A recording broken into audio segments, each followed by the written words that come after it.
Le désenclavement de la province de la Lomami préoccupe au plus haut niveau les autorités provinciales, la société civile ainsi que les différents élus de cette entité pour permettre l'évacuation des produits agricoles de centres de production en terre battue a été aménagé à Wikang dans la chefferie de Inkachinchin, une entité où la production de maïs, arachides et haricots domine.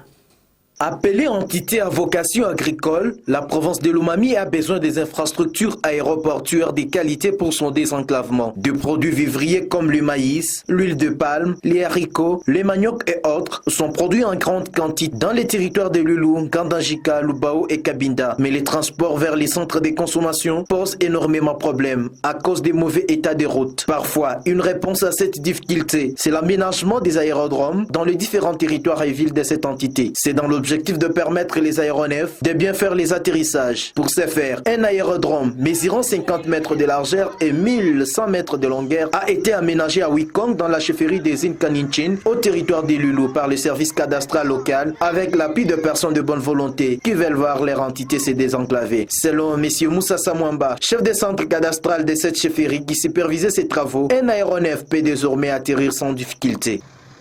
L'engin que nous avons sur place, c'est pour un bon samaritain tout simplement, qui a songé aussi à contribuer.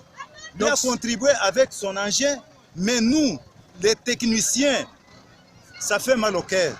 S'il vous plaît, ça fait mal au cœur. Avec la faisabilité qui vient de se dérouler pour la journée d'aujourd'hui, il y a toute possibilité que l'avion puisse atterrir. Non, les derniers mots, que les partenaires quand même songent à nous les techniciens. Nous avons droit à la vie.